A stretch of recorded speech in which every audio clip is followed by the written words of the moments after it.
We'll give people 2 minutes grace, but that's enough. So welcome. My guest tonight, as I hope you all know, that you didn't just stumble across this, is Adam Grant, the Executive Director of A Brighter Way. And Adam is a certified peer recovery coach, certified peer support specialist through the Michigan Department of Health and Human Services. So welcome, Adam. Your resume was pretty sparse before you were hired as the Executive Director of A Brighter Way. What did it consist of? Well, it depends on what you consider to be resume material. Well, even the absence of it would be a good answer. But true. Before I came to A Brighter Way, like you said, I was doing the certified peer recovery coaching for Home of New Vision. I did it for Parkside Family Counseling out of Lenawee County. And before that, I had a long work history in the Michigan Department of Corrections, where I served 27 years for a bank robbery I committed at the age of 22. In there, that's why I say it depends on what you put on somebody's resume. That was the answer I was looking for. Yes. It was just my way of introducing this subject. Absolutely. I think it's a good way to do it, because there are ways that we have a tendency to look at things. There are ways that we have a tendency to label things. And I think Myron was actually engaging with Naomi in the beginning of it when they were talking about the idea of experience and how these things, translate to the ability to do certain things. And I think that's ultimately, resumes are starting to become a little bit more experiential and a little less transactional. And your life before, well, you first went to jail at the age of? 17. And tell me about your life before then. Not that you had lived a long time. I mean, in some regards, it wasn't that much different than anyone else's, other than how I tended to respond to some things. I mean, I was born to a 15-year-old mother who had her own challenges. My father had just graduated high school. I'm sure this wasn't what he was thinking about with his future either. And they were in love. They genuinely loved each other, but I don't know exactly what that looks like at 15 or 19. And so it didn't last that long, lasted a couple years. So now my mother's 17 years old, trying to figure out how to be a single mother, which didn't really happen. In 1972, that wasn't really heard of. So she got married to somebody else, and that's where my Grant name comes from. I was adopted by this individual. I won't go too far down that road, but it wasn't the best experience in the world, and it probably led to a lot of things that took place after that. And I mean, I started getting involved. I started drinking at a very early age. I count my drinking age as 8. And the reason why I count my drinking age as 8 is because that's the first time I drank to the point of passing out. I actually started drinking at 5. What were the circumstances that you had access to that much alcohol? I don't think I think we fool ourselves sometimes when we think that people don't have access to it. If you have it in the house, anybody who lives in the house has access to it. If you go to a house that anybody's drinking in, you have access to it. And I mean, I grew up in a family where alcohol use was pretty prevalent. My grandma had her special water, which I later found out was Smirnoff vodka. My grandpa always had a case of Pabst Blue Ribbon and a carton of Pall Malls in the refrigerator. So those things were not that hard to find. And I was also one of the early grandchildren. So when I saw these things, there wasn't a kids table yet. I saw everybody else doing this. So I thought that's what you did. And you just kind of get acclimated to it. And then, of course, when you take it into the next level, when you become a teenager and you start going out and partying with your friends and things like that, it's taken to the next level. But it was an early introduction. Did you become addicted to alcohol? Oh, absolutely. I think there's probably, I mean, there's proof that there are some genetic components. There's a nature and nurture are both going on at the same times. And I had a predisposition to it. But I also just had an addictive personality as a whole anyway. My newest, if you were going to say how it manifests itself in today, I'm pretty close to being a workaholic, but I pay much more attention to it. And it's also what decides whether or not these things are a problem is your life unmanageable? And my life is not unmanageable anymore. I'm very much, I live with an attitude of gratitude every day. You know, long periods of incarceration, you know, can do that for you. It doesn't do it for everybody, but it does it for me. I always tell everybody I'm the crazy one who's sitting there with my checkbook, writing my checks for my bills with a smile on my face because I get to do this. I look at them much differently than most people do. But absolutely, I was addicted, and alcohol wasn't my only. It was my drug of choice, and then everything else became a close second. Pretty much anything I could get my hands on, I did for a long period of my, a good period of my life. Was it hard to have to give it up when you went into prison? I didn't have to give it up while I was in prison, and I didn't. No. I did it over a period of time. It's not that hard to get a hold of. Anything that you can do out here, you can do on there on some scale. And any drug that you can get your hands on out here, you can get your hands on in there. Especially if you're somebody who, well, one, if you have the means, if you have the money, because it just costs more in there. Or if you're a person who's got some wits about yourself, then you can kind of work with other people to make sure that everybody makes the connections that they need to make so that you can make those things happen. So for many years, I continued to use substances. I went in 1993 and I stopped using substances in 2002.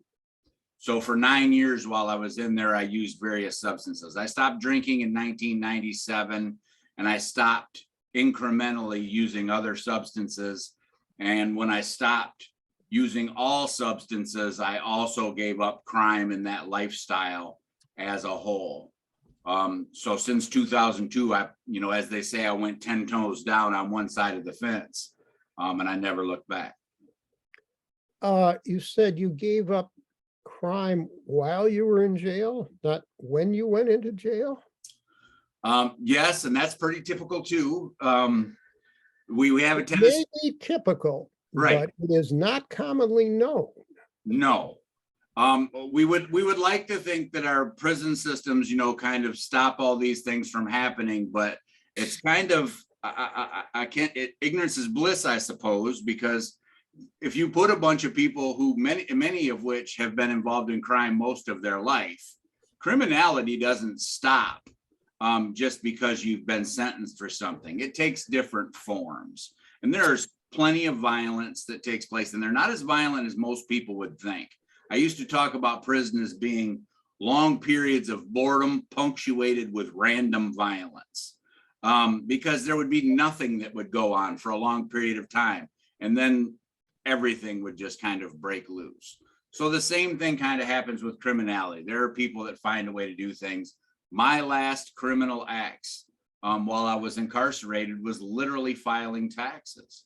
And I told on myself, I've said this many times. All right, let's back up for a moment. What do you mean by you filed taxes?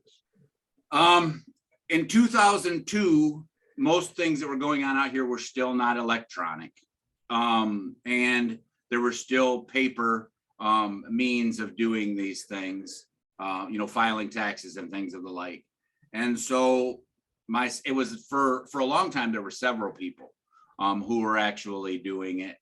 And I was one of those people who was filing fraudulent taxes.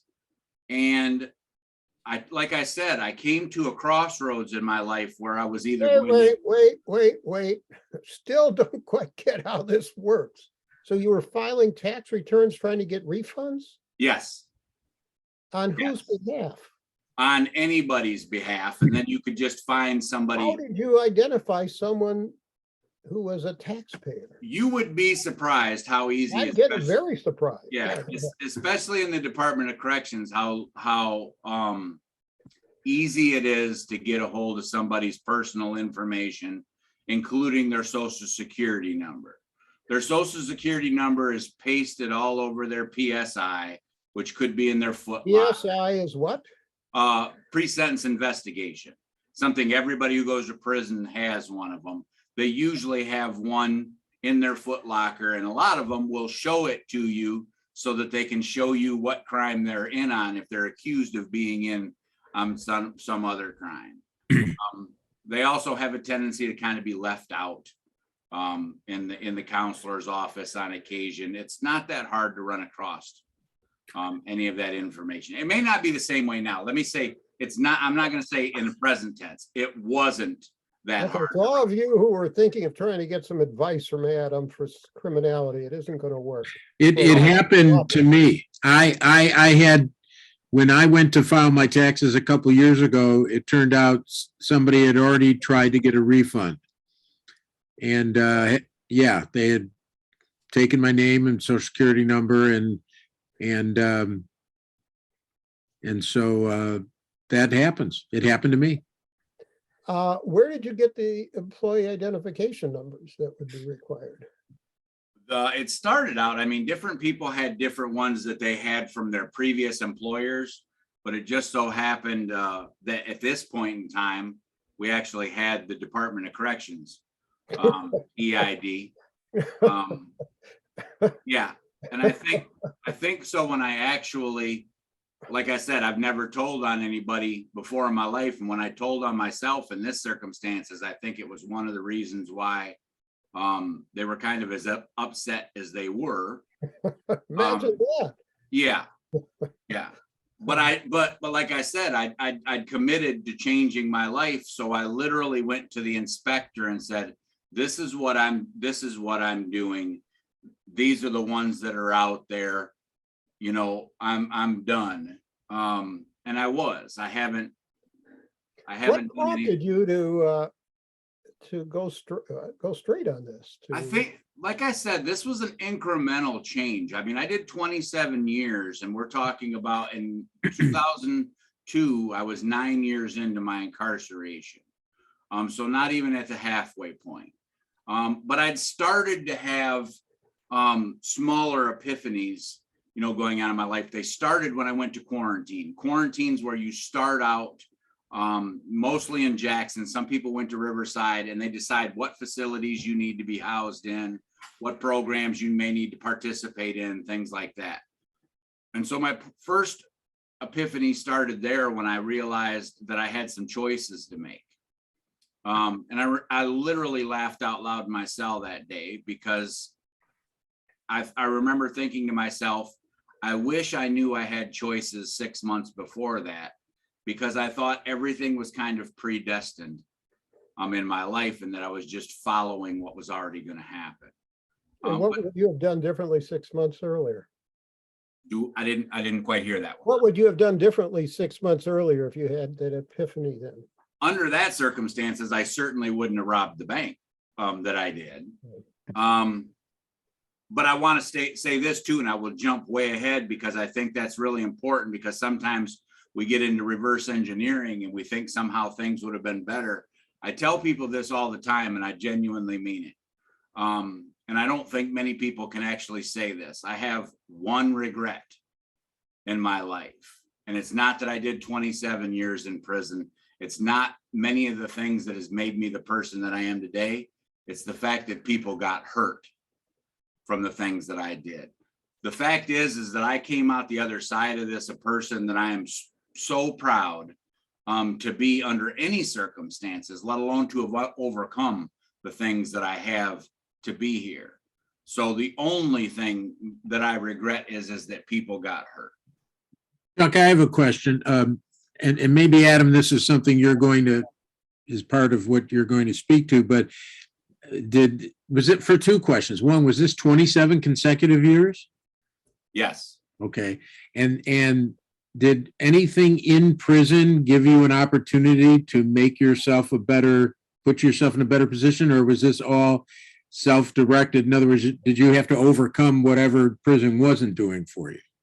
I went through some iterations of the prison system. Prison systems are political. So you have different people in power on the executive branch, and they bring different people in and they run it under a different correctional system, philosophy, and theory.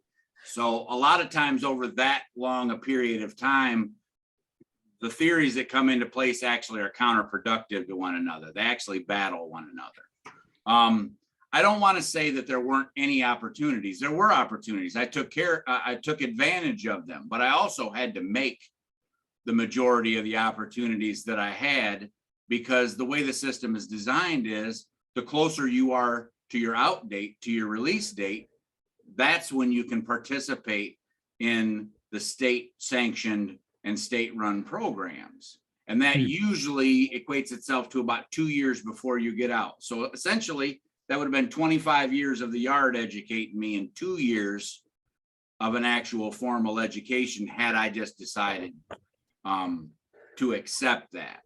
But I didn't. And I told Chuck when we were talking about this, and this kind of rings a bell, and it makes people realize how ridiculous it is sometimes. For the majority of my incarceration, it was easier for me to get pornography than it was for me to get textbooks. Process that for a minute. Can you tell us how? Which one are you interested in, Al? I'll get back to you. I could literally, for the longest time, I could order any pornography basically that I wanted to that wasn't already on the banned list. But there were so many books and so many textbooks that started out on the banned list right away. And then when they went away from the banned list, you couldn't buy used books. When I started doing my formal education, it wasn't just the tuition that was a problem, because I was doing this out of pocket and out of, instead of getting commissary, I would have friends and family contribute to my, college education. And the tuition was affordable enough that I could do it. But then I'd have to buy a book that had to be brand new. So it was $270 to $320 to buy the book on top of it. And then it either had to come directly from the publisher or one of 2 or 3 vendors that are approved for it. So there were several obstacles. And you had to get a GED before you could go to college, correct? Yes, that happened fairly easily for me. I think I literally enrolled in the GED class, and I took the test 2 weeks later and actually passed it, but I didn't have my GED. I had a 10th grade education when I went to prison. When did you decide, and why did you decide you wanted an education? I think I knew I wanted an education for a long time. I had always, to me, it's really important to understand the language of things. If you're going to engage in a conversation, then you need to understand the language that the people are speaking are having. So if you want to get into reform work, if you want to get into education, if you want to get into helping people, you not only need to be able to do the job, you need to be able to speak to the other people who have done the job. And so I only have an associate's degree, but I promise you, I've read well past my associate's degree so that I can have conversations with people who have their bachelor's, who have their master's, maybe not their doctorates, but that's where I bring the experiential knowledge to it. So I found that to be important. I think it's important for people to understand too, again, kind of like resume. I want people to understand what I think to be education too. I stopped reading for 8 years. I stopped reading things like that for 8 years. And the reason why I did is because I found myself falling into a trap that I think a lot of people do. And that's they start reading things, and every conversation they have, they're regurgitating someone else's ideas. And when I caught myself doing that, I realized that I needed to leave other people's ideas for alone, figure out who I was, what I believed, why I believed it, learn how to defend it. And then I could take in information very differently, which actually did help, because then I didn't stop reading a book when I got to a point where I disagreed with the author. I could read past my discomfort and things like that. But I literally didn't read much of anything of significance for like 8 years. And you were given at some point a nickname instead of Adam, and it was? Yes, it was Taz. On the streets, my nickname was Dino. And if anybody remembers Dino from the Flintstones, he'd get riled up and just get to running his mouth, and you couldn't settle him down. And Taz was a little bit like that too. And Taz could get kind of hyped up. And I describe it like this.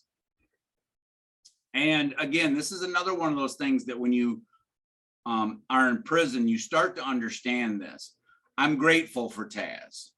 Taz isn't meant to run the show, but I'm grateful for Taz. Taz did pretty much 20 out of those 27 years for me. And I don't think Adam could have done 27. So it's kind of important, but I got towards the end of it and I started realizing that when people would call me Adam, it made me mad, because it was like an intimate thing that only my fiance or my family called me. So when somebody else called me Adam, I had an adverse reaction to it. And when I realized that the adverse reaction that I was having to it, I knew that it was time to make a change. And I knew that I had to leave Taz in prison. How much influence have you had on prisoners that you were doing time with, or has that happened? Alan, if you may, I'm going to guide Adam through this, and I'll set it up for you, and he'll answer the question for you. Yeah. At what point did you realize that you had something to give to the other prisoners? I think one of my first strong realizations of that is when I got involved with the NAACP at Saginaw Correctional Facility. And I actually became their PR coordinator. And it seemed that people connected with what I was saying. And I started to understand the concept that it only makes sense. It was obvious. There was evidence there that I could negatively impact people's lives. That was clear. But to juxtapose that against the opposite, it only made sense that if I could have a negative impact on their life, then I could have a positive impact on their life as well. And so then I started experimenting with that. Let me try this a little bit and see if it actually works. And the thing that I didn't realize when I first started doing that, they say fake it till you make it. I don't know if I was actually faking it, but I wasn't fully invested, was that it's reciprocal. So as I put those things out there and I was helpful to other people, that energy came back to me. And I started feeling more helpful. I started recognizing my own worth. And I started to look at the world kind of aspirationally instead of just something to be avoided. I started looking at what were the possibilities in life. And that was actually at the same facility where I said, I'm done. And I went to the inspector about my stuff, and that's where I laid everything down and surrendered in a way. I surrendered. I surrendered to who I was meant to be instead of who I thought I had to be to survive for those first 32 years. So now why don't you answer Al's question? How did you help your fellow inmates? As I said earlier, you can't get involved in a lot of programs. And depending on which facilities you're at, there aren't necessarily a lot of self-help programs. So I learned how to get into special acts programming. And once I got in there, if I couldn't take a class and I found classes that people wanted and needed, I would educate myself on it. And then I would put the proposals in to the special acts director at the facility and get approval to be able to start running the class. So that started out with just a class here and there. But the more about it I learned, and the more I learned that when you teach other people to be able to help other people, it not only has a magnifying effect and a multiplying effect, but it works reciprocally on them too. So that actually grew itself to the point that at one point in time when I was at Carson City Correctional Facility, we had a program that was running 2-month cycles for classes, all kinds of classes. Started out with 4 classes and 5 facilitators. And when I was rolled out of that facility, we had 28 classes that we were running every 2-month cycle, and we had over 60 facilitators trained to run the classes. So the impacts that I started to realize, you could see violence come down. You could see a little bit more cohesion on the compound when people are focused on positive things. And as I left Taz behind and Adam started to take the lead, some of the other people on the compound wouldn't let anybody else kind of step to me and try and do anything, because Adam was on a path of helping other people, and they knew that. So I know I've helped some people, but I also know that a lot of those people helped me. I'm curious if you can name just a few classes. What were the first few that you were interested in? I'm just curious. The main ones that I know have had the biggest impact was, there's one called Houses of Healing. And it's by Robin Karsagian, and she realized that the prisons could become houses of healing as opposed to just houses of punishment. And so it talks about how you relate to people, and how you often relate to their sub-personalities instead of their core personalities. Also did one that was written by a good friend of mine called Wholeness Ethics, and it breaks life down into the concept of right relationship, that we're in 4 relationships at all time, and there are 3 aspects of right relationship. And it's a principle-based ethics, but we talked about, greater styles of ethics too, going back to the Greeks and religions and, things of that nature. Those are 2 of the biggest ones. But I mean, we did everything. I taught myself microeconomics so that I could actually at least hold an intelligent conversation and help guide people through this. We taught communication classes. We taught financial classes for budgeting. We taught the employment classes for useful employment tactics, like how to write the right resume, not just how to write a resume. If you're coming out of prison and you've been gone for 10 years, the only resume style that you need to know is a functional one, so that you don't have to explain gaps. You just put your strengths and you put your skills in it and sell yourself that way. So, I mean, if you can think of a class, we did basic math classes to help guys through their GED because they didn't have enough tutoring time. We did everything you could possibly think of. I've So got a whole string of additional questions about your prison experience, and perhaps we'll have time to get back to them. But I want to talk about your life once you left prison. One thing, though, that did happen in your while you were incarcerated was that you met your future wife. You want to describe that? Best thing that ever happened to me in my life, and it happened simply from being who I was supposed to be, where I was supposed to be at, which happened to be in prison, clear up in Kenross. And her cousin came to prison, and I often describe he was all the things that you didn't want to be when you come to prison. I won't go into those factors, but he came in and he had a serious suicide attempt. I mean, when I say serious, he's lucky to be alive. And so his family rallied around him, and they circled the wagons. And so when he came up to Kenross, they started hearing about Taz said this and Taz said that, because he started coming to my classes. And after about a year passed, they started to realize that he was actually not only likely to live, but it looked like he was going to live through his whole sentence. And now they needed to figure out the next step of it. And my wife now being the beautiful human being that she is and wanting to have a positive impact on people, wanted Taz to know how much I had not only impacted her cousin, but how much the entire family had benefited from it. And so I knew the concept of, you know, a pebble and ripple effects. I'd never been exposed to the ripple effects before. And so I had a tangible understanding of what that was. And long story short, I wrote her back because the impact she had on me, I wanted to impact her to let her know that. And about a month later, after she decided whether or not she should actually, you know, engage and write, she wrote on 9/9/08.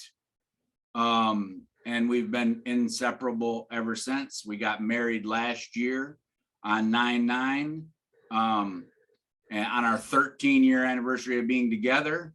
And this year we celebrated our first marriage anniversary. So Wonderful story. And again, maybe we'll come back to some additional stories about prison. But Al, I'm going to introduce my brother, Alan. You met my brother-in-law, Alan, earlier. And Al, how did you get involved? And by the way, Al is the chairman of the board of A Brighter Way, of which Adam is the executive director. So Al, how did you realize that there was something that needed to be done about the plight of the returning citizens? Well, actually, I didn't at the beginning. Two people who were on this podcast, Aaron Suganuma and Melvin Parson. Melvin was a tenant at Avalon Housing, and I was on the board of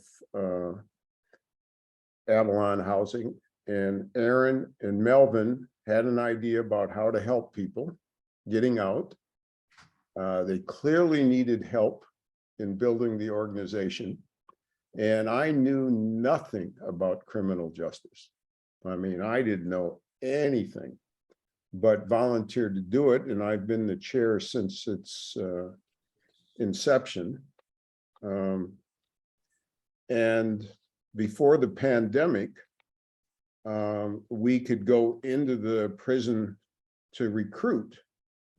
And the first person I interviewed was getting out of boot camp, which meant he had committed a nonviolent crime and was sentenced to 2 to 4 years. And there's a series of questions you ask. Is somebody picking you up at the prison? No, sir. Do you have transportation? No, sir. Do you have a place to stay? No, sir. Do you have a job prospect? No, sir. Do you have clothes? No, sir. So I then decided I needed to learn more about this, and I went, and the way the state of Michigan helps people is through their offender success program. And I went and became co-chair of offender success in a 6-county region that includes Washtenaw County. And what I learned was there's simply no funding. There's so little funding to help people that you really can't do much. And it's astounding to me, because I don't care where you are in the political spectrum. Costs about $50,000 a year to keep somebody incarcerated. Average term in Michigan is 4 years. And I know for the 6 counties, the budget I think is 1.2 million, but that includes salaries for the workers, and there are 10 counties. You just do the math. It's $2 billion for the criminal justice system. And by the way, that doesn't include the county's costs, prosecutors and public defenders. And it doesn't include victim impact. The system's just crazy that more help isn't given. But that's how I got involved. And do you know how a Brighter Way got its name? You'd have to unmute Aaron Suganuma or Melvin Parson. Or maybe they can put it in the chat. Yeah, that's Melvin. fine. It says Melvin. Yeah, Well, somebody tells me that's an The answer to your question is no, I don't know. But they, okay. Well, if somebody does, please put it in the chat. So why'd you hire this guy? Why'd you hire Adam? well, Tough- you've that's tough. spoken to him, right? Yep. Was it a tough decision?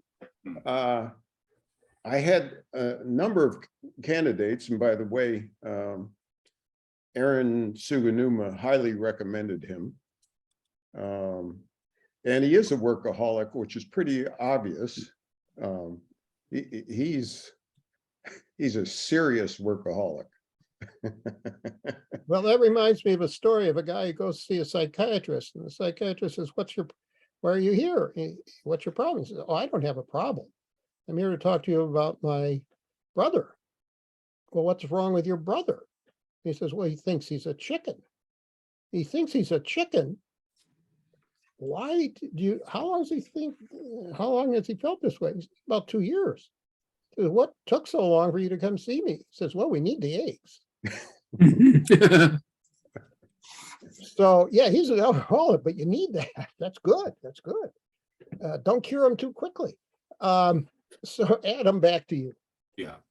Describe the services. What do you do for your clients? Our cornerstone program is a mentoring program, and a lot of times that people don't fully understand that because that usually applies to business or it usually applies to youth.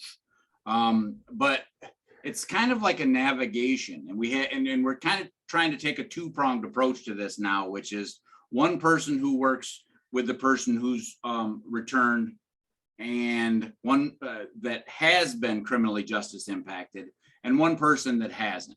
And that's because both of them bring two different things to it. Like, I know what it is to do 27 years in the Department of Corrections. Al knows what it's like to live his whole life on the outside of prison, and that's got a bunch of valuable information in it too. So we try to do that. That's our main service. And then I have to use a term that I don't like because there's not a better one, that we have to do. We do wraparound services, but we do individualized wraparound services. So when somebody asks me what that means, I can't fully answer it because I haven't met the person yet. So depending on that person's strengths, wants, needs, that's how we tailor those things. And that's one of the things that I love about A Brighter Way is A Brighter Way is all about figuring out what we can do and not wasting a lot of time on the what we can't do. You know, the what we can't do is I don't think we know until we actually run up against them and have tried it. So the wraparound services, maybe we're working more towards housing. Somebody may need some help with transportation. They may need to get into school. A Brighter Way has been a catalyst for EMU's Returning Citizens Fellowship, where people can actually go and get their four-year degree at EMU and come out of it without being, shackled with debt.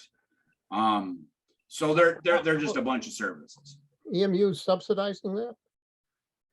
Yes, they know the systems. Matter of fact, we're going to be housing somebody from AmeriCorps starting in a couple more months that is actually a navigator for the system so that they can help them find all their Pell grants, their subsidization that come from a couple different grants that they actually get. I think that everybody gets kind of in district tuition rates, things like that, everything that they can do to make sure that the person is as successful as possible. And sometimes that means that a person goes to Washtenaw Community College or something like that and gets their feet underneath them, and does it where it's a little bit cheaper and then transfers. But they're amazing. EMU is amazing, and I love working with. Much to their credit. Can you serve everyone who wants to be served? Yes, at this point in time, but that's because we're still getting the word out there. Eventually, there's going to come a time that we have to grow more than what we have in place right now, because the need is pretty big. If you're just talking about returned citizens from the Department of Corrections, you're talking about, depending on which year's numbers, you're talking about maybe 175 up to 200. The numbers have been going down. So 175 to 200 a year, but that's not including the people who are coming in and out of the jails, which they have a much higher rate. The other thing about this is that when we talk about returning citizens and returned citizens, the effects of this, the collateral consequences that come from this are many years out. We just had a guy come in the other day who still can't find housing, and he's been out for 30 years. He went from one place where they sold his place, and now he's trying to find housing again, and they're still holding against him. There are 44,000 codified laws on the books in this country that are collateral consequences. And that doesn't even address the norms and practices of many businesses and agencies that will tell you this is the way it is. And when you look at it closely, it isn't the way it is, it's just the way that it's done. Chuck, I'd like to make the point that about a third of the people we are currently mentoring are seniors. Michigan has the highest rate of juvenile lifers in the country. And we have a guy who's in for 44 years. But about a third of our mentees are seniors. Yeah. An incredible number of years that they've been incarcerated.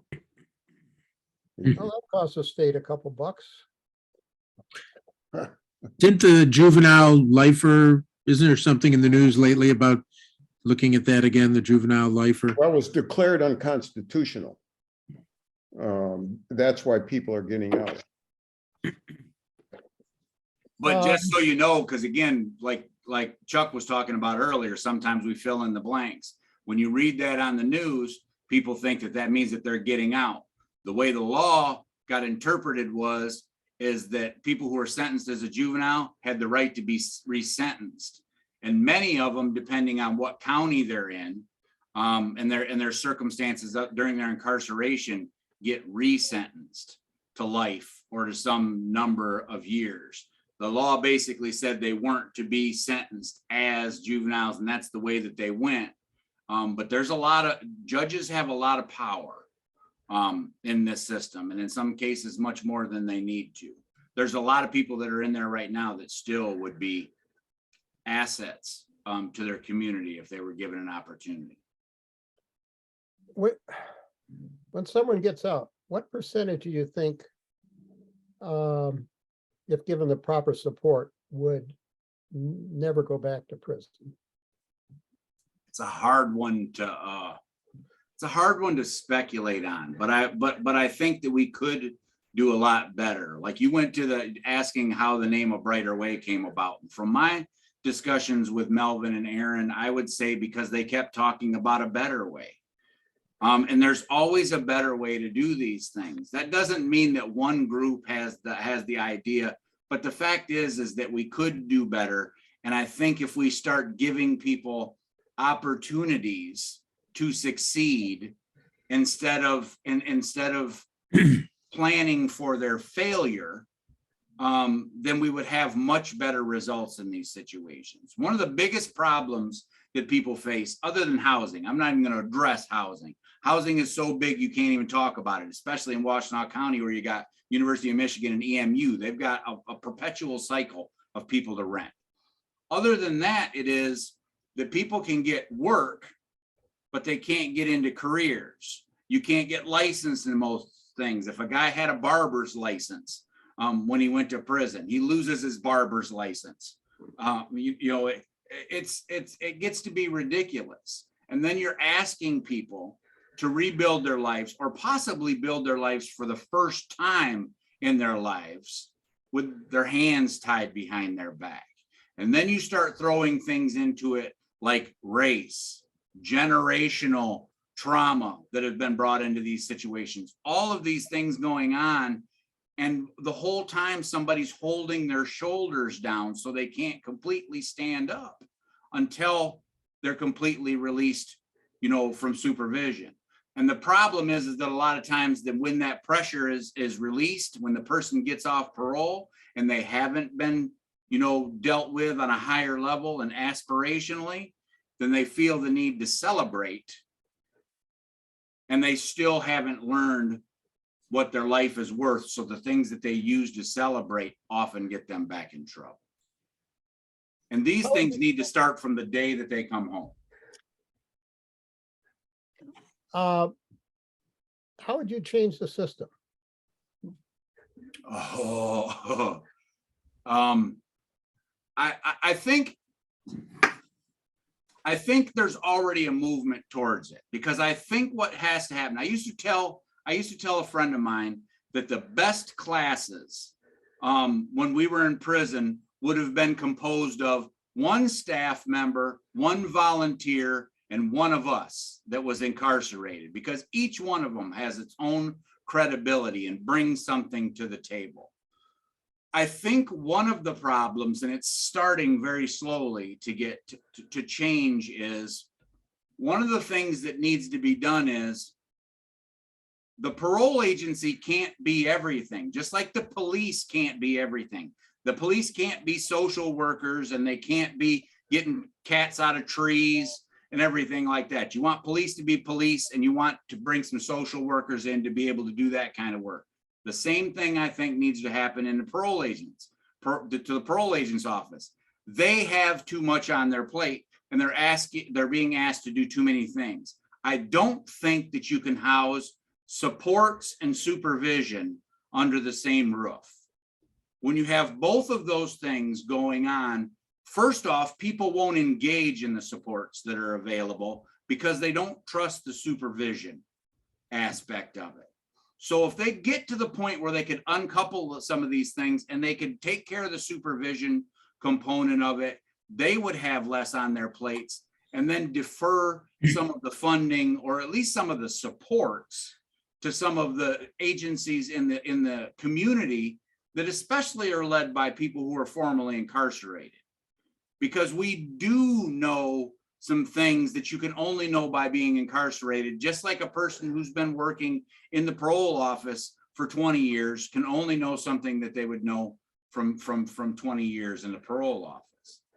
So I would make sure that there were more people who are formerly incarcerated brought to every table that has to do with incarceration, prevention, and reentry, because they're all tied together. If you're doing one of them well, it will bleed into the other ones. I don't care which place we start in them, we have to do it, but you have to uncouple those things to be able to get it done right.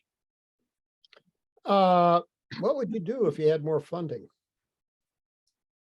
All the things. That's what one of our co-workers used to say, all the things. More funding, one of the things we would create a housing program. Right now there's like Al talked about, there's OS housing, which is called transitional, but it's transitional, and I'm not always sure to what. It's temporary housing, but I would like to start something that would actually, I call it directional housing. So because different people have different ideas of what success is, and given the current laws and things like that, the best way for a person to find housing who's formerly incarcerated is to be able to purchase their own housing. So if you found a way to subsidize their housing for a certain period of time, and you put that money off to the side so they could get their down payment, so they could get their credit scores up, because that's the other part about the game. They're out there trying to get apartments, and they have bad credit to begin with because they've been incarcerated for a long period of time. And every time they apply for an apartment and get shot down, they pay a $75 fee for the application fee, and they take a credit hit. So I would like to be able to create something where they have a runway, where they have a year or two to be able to put some funds away and actually decide, what do I want to do? Do I want to get my own apartment? We can work with landlords to do that. Am I comfortable in a boarding house situation? I'm older, all I need is a room. Or do they want to buy their own houses? But that takes money. It takes money How anywhere, could- let how alone in could- Bushnell. How could somebody donate to A Brighter Way? We're kind of old school and simple. We're trying to get into the new day and age where we get into more of the Venmos and the PayPals and stuff like that. But for the most part right now, you can go to abrighterway.org. You can donate on our website. You can go old school and you can send us a check. We're at 124 Pearl Street, suite number 201 in Could somebody put Ypsilanti. that in, could somebody put that in chat? Absolutely. No, You got that, Al? What is it again? Matter of fact, I'll take care of it before we get done. okay, you do that, and I'll ask Noemi for whatever reflection she has on this, and Noemi, if you could just very briefly relate. Yes, Experience. so I Right. have a question that's really important to me. So I, just to clarify, I did work for almost a year in a re-entry program. That was in 2006, and my experience was when somebody came out that was gone for 26, 28, whatever years, they had, like you mentioned, no documents, no place to go, no clothing, no family, no education, no skills. And my job was to find them a job within 2 weeks when they came out, which was so like made to failure, this whole program. But so, you know, we developed a relationship. We got them documents for them to start, you know, being able to work and all of that. They lived in a halfway house. And to me, what was painful was that in their halfway house, after they served the 26 years, to me, it meant they were done. They paid their dues, right?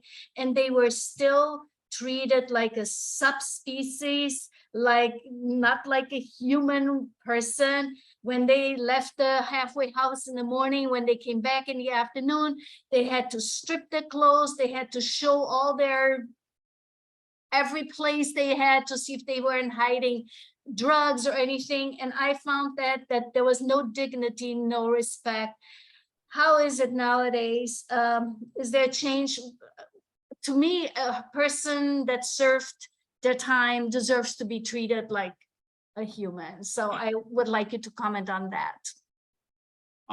I will say that we don't have the same kind of halfway houses that we had then.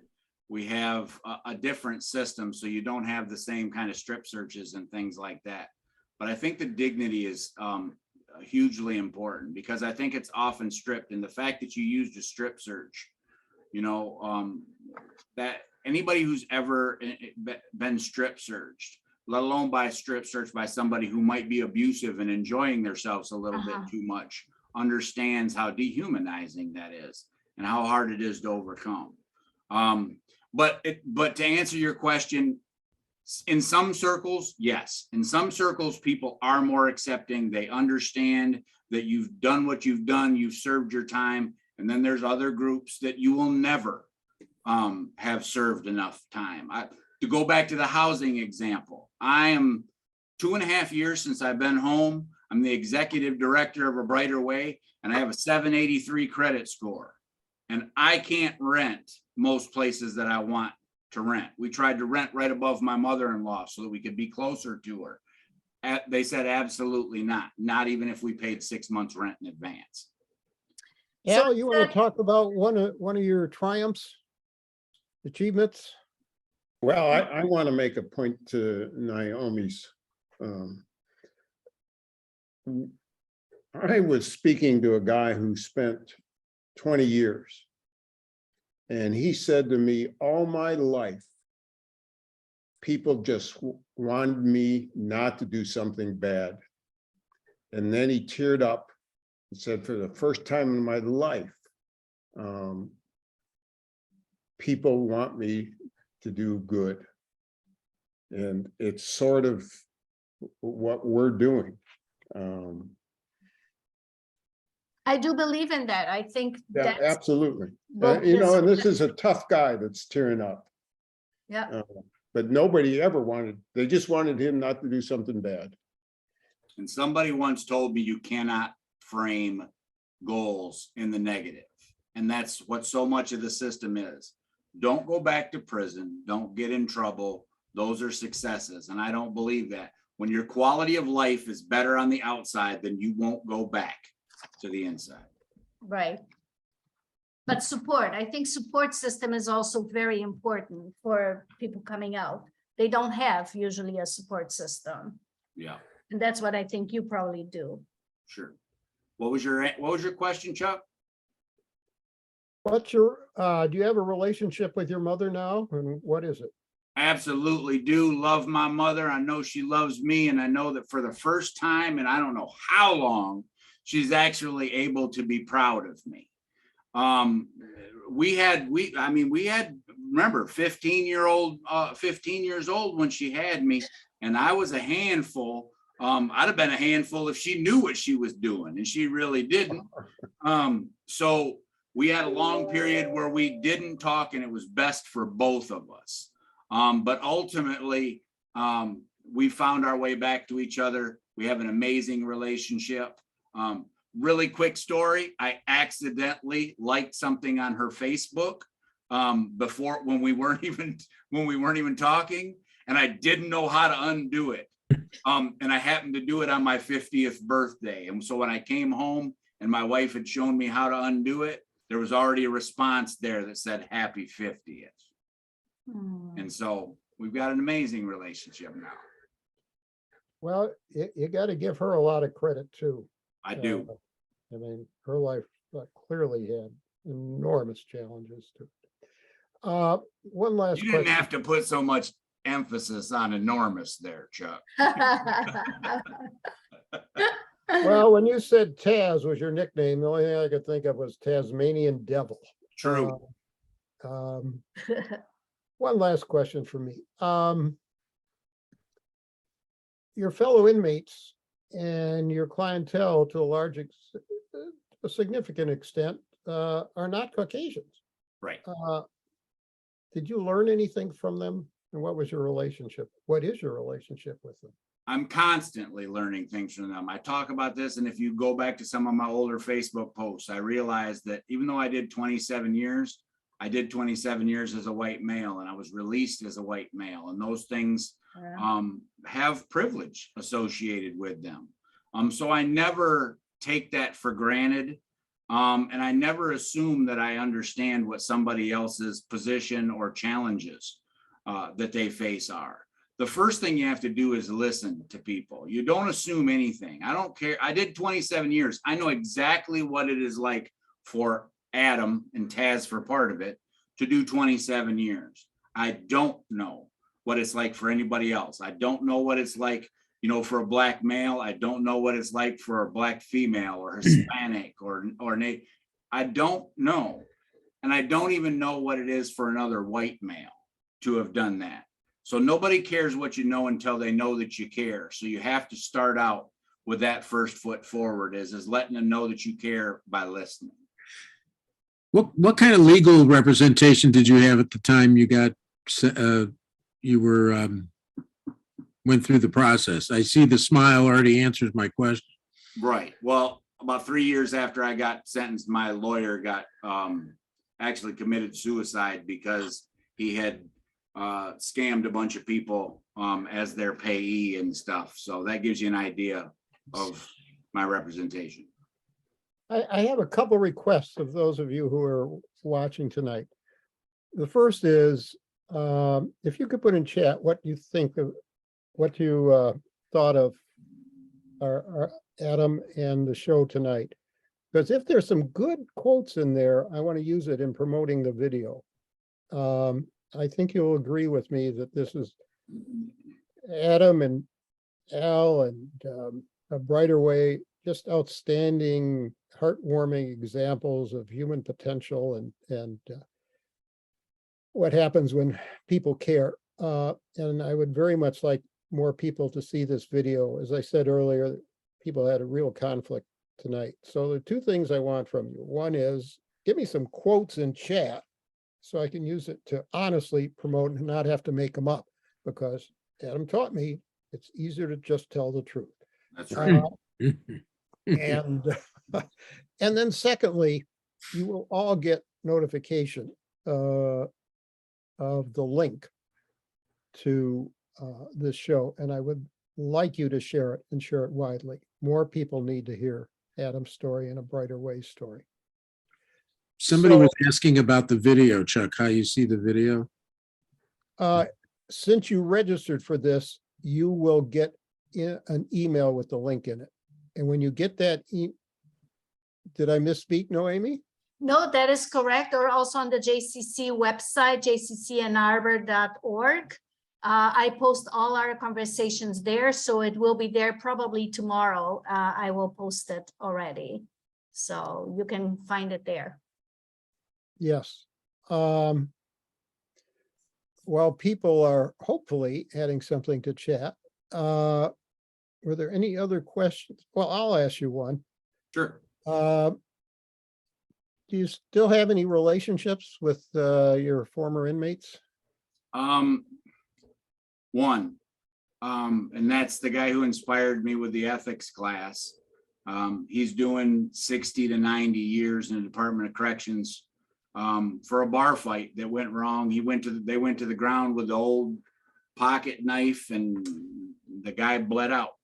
And so he's been in there for 38 years. He wrote a book called Stepping Up. And his name is Troy Chapman. I advise anybody who's interested at all to go on Amazon and look for his book. It is amazing. It is so simple. And it's one of the philosophies that helps to guide and direct my life to this day. Noemi, when we send out the link, can we include that? Sure. Yep. Super. Right, Chapman, Stepping Up. Yes. Yes. Okay. Yeah. Well, thank you all for spending an hour with us. Thank you so much, Adam. And thank you, Absolutely. Al, for all the work that you're doing. It was a great experience for me, and I'm looking forward to some further conversations with you, Adam. Maybe they won't be recorded like this one. So I look forward to them as well. Our door is an open door policy too, so feel free to stop by and we'll make room to chat. terrific. Good night, all. Good Thank night, you, Adam. everybody. Thank you, Adam. Thank you.